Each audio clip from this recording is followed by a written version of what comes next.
Voici Brian et Casey, un couple heureux apparemment parfaitement ordinaire qui a décidé de passer ses vacances dans une maison isolée d'une région d'Italie.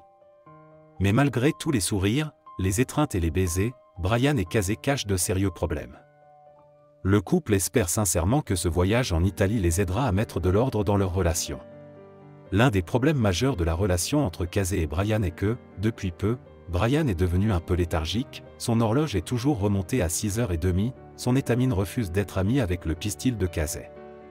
Naturellement, ce fait non négligeable interfère gravement avec leur vie de couple épanouie.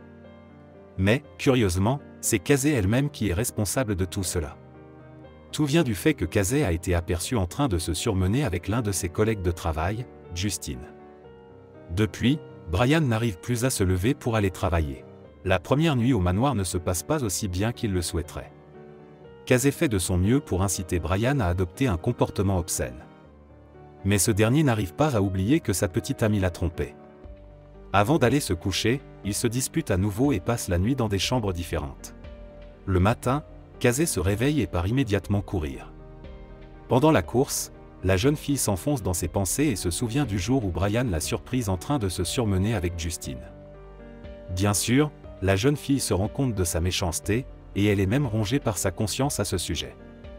Casey oublie complètement de regarder où elle met les pieds, trébuche et se blesse au genou. Boitant, la jeune fille se dandine sur la route et retourne au manoir. Soudain, le conducteur d'une voiture qui passait par là décide de s'arrêter et de sauver la jeune fille. L'inconnu se présente sous le nom de Federico.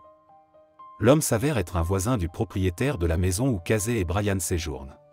Federico ramène gentiment Casey chez elle, puis la jeune fille, en signe de gratitude, invite l'homme à prendre une tasse de café. Federico refuse d'abord, mais après avoir réfléchi, il accepte. Dans un instant, Casey et Federico boivent un café sur la véranda, et quelques minutes plus tard, Brian, qui s'est réveillé, les rejoint. Casey raconte à Brian tout ce qui s'est passé, qu'elle a été sauvée par Federico et que la maison de ce dernier n'est pas loin de leur propriété. Federico, à son tour, les invite à les emmener sur la place de la ville, où ils pourront se promener et ressentir l'esprit de l'Italie. Sur le chemin de la ville, Federico se demande comment un si beau couple a pu se rencontrer. Brian dit à tout le monde qu'ils se sont rencontrés dans un café, car la vérité est trop humiliante pour lui.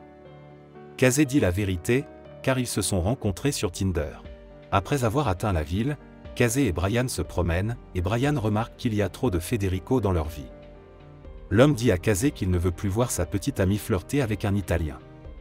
Ce à quoi Casey répond que Brian lui-même a cessé de la regarder comme avant. Brian explique alors qu'à chaque fois qu'il regarde Casey, il la voit faire des heures supplémentaires avec Jason et qu'il n'arrive pas à se sortir cette image de la tête. Casey tente de se justifier en disant qu'elle était ivre. Mais Brian et Casey finissent par se disputer à nouveau. Casey rentre à la maison et Brian va se saouler au bar. Un peu plus tard, Federico rejoint inopinément Brian au bar. Les deux hommes se saoulent et Brian lui raconte tout ce qui s'est passé, que Casey l'a trompé et qu'ils ont des problèmes dans leur vie nocturne à cause de cela. Brian n'arrive pas à se sortir de la tête qu'elle était avec un autre homme, et surtout, il n'arrive pas à se sortir de la tête qu'il veut se venger d'elle. Brian veut égaliser les scores, pour ainsi dire, afin que Casey puisse voir ce que c'est. Federico part ensuite téléphoner quelque part et, quelques minutes plus tard, deux filles arrivent au bar. Federico et les filles glissent quelque chose dans le verre de Brian, ce qui le rend presque incapable de réfléchir à ce qui se passe. Federico dit à Brian qu'il a les clés de leur maison et qu'il va rendre visite à Casey. Entre-temps, la jeune fille a bu quelques bouteilles de vin et s'est endormie sur le lit. Soudain, Federico entre dans la maison. L'homme s'approche furtivement de la jeune fille endormie et lui glisse un doigt, puis ne lui fait plus rien. Au matin, Brian se réveille dans un hôtel et n'a aucun souvenir de ce qui s'est passé hier. De retour au manoir, Brian tente de se réconcilier avec Casey. L'homme se souvient vaguement de ce qui s'est passé au bar hier et demande à Casey si Federico est venu la voir. Casey répond avec indignation que non, bien sûr. Brian s'apprête à se rendre chez Federico et part se promener. Quelques minutes après le départ de Brian, Federico apparaît soudainement dans la maison.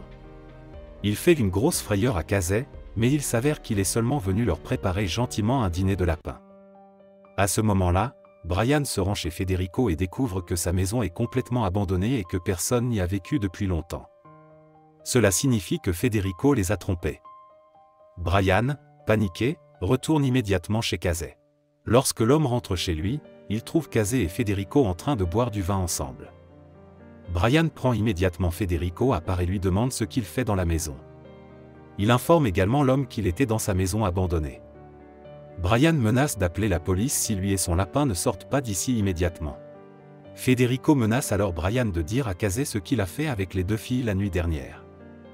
Mais Federico n'est toujours pas agressif, et il assure qu'il veut juste dîner avec eux, et Brian est obligé d'accepter. Au dîner, Federico entame une conversation étrange au cours de laquelle il regarde Casey et dit que Brian lui a parlé d'elle. Federico remarque qu'il a tout de suite su qui elle était, surtout vu la façon dont elle se comporte avec les inconnus. L'homme rappelle qu'elle a immédiatement laissé entrer un étranger chez elle.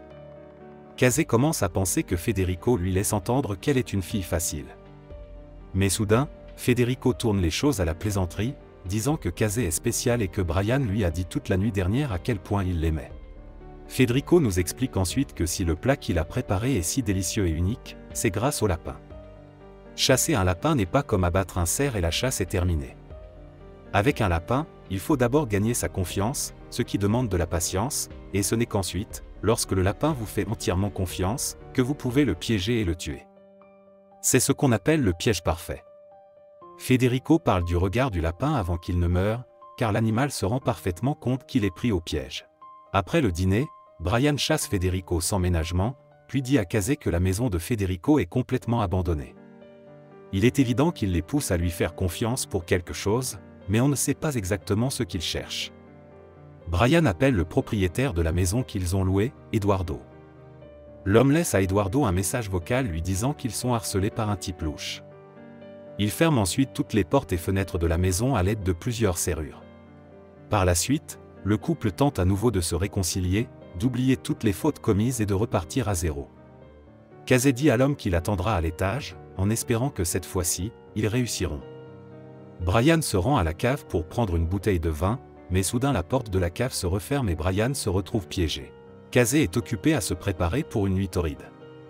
Quelqu'un met de la musique dans la maison, puis Casey remarque sur le lit les sous-vêtements et le bandeau qu'on lui a laissé, avec une note « Portez ceci ». Après s'être changé et s'être bandé les yeux, Casey s'assoit sur le lit et s'attend à un passe-temps intéressant. Soudain, Federico s'approche d'elle et la jette brutalement sur le lit. À ce moment-là, Brian tente de s'échapper de la cave à vin et découvre une pièce cachée derrière les étagères. Il perce les planches et Federico, réalisant que Brian s'est échappé du piège, laisse Casey seul. Au même moment, Federico laisse à Casey de téléphone de Brian, ainsi que les enregistrements de ses aventures nocturnes. Cependant, Federico a également une surprise pour Brian, une cassette de lui jouant avec Casey. Brian est furieux lorsqu'il réalise que Casey a également travaillé avec Federico.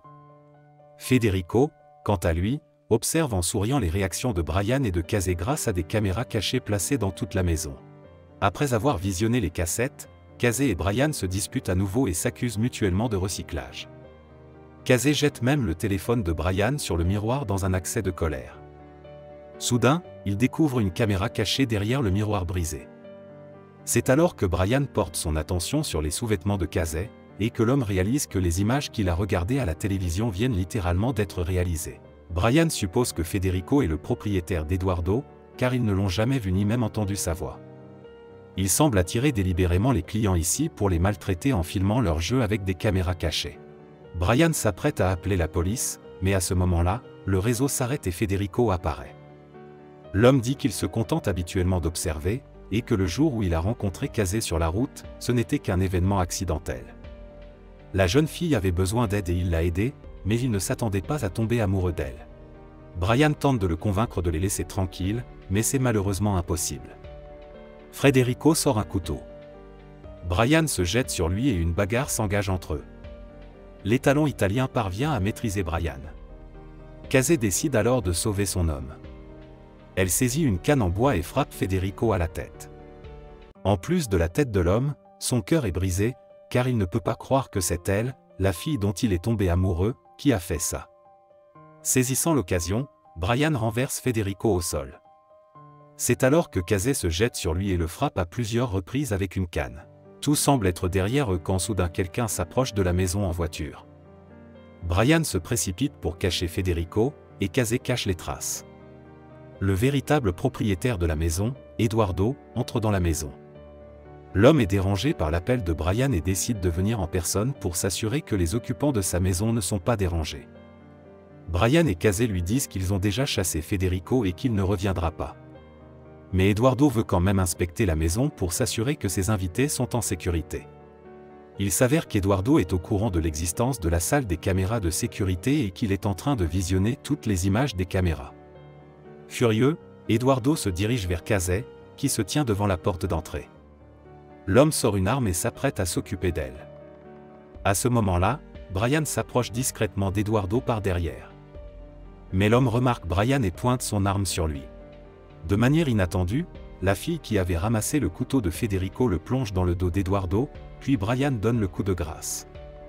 Casey ramasse l'arme d'Edouard et s'apprête à lui tirer dessus.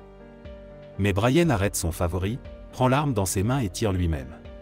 Après cela, le couple se jure de ne jamais parler à quiconque de ce qui s'est passé, quelles que soient les circonstances, et de garder le secret jusqu'à la fin de leur jour. Ensuite, ils détruisent toutes les caméras cachées dans la maison et tous les enregistrements vidéo. Ils enterrent toutes les preuves. Et puis, après un long moment, ils sont enfin seuls. Ce voyage a vraiment aidé Brian et Casey à consolider leur relation.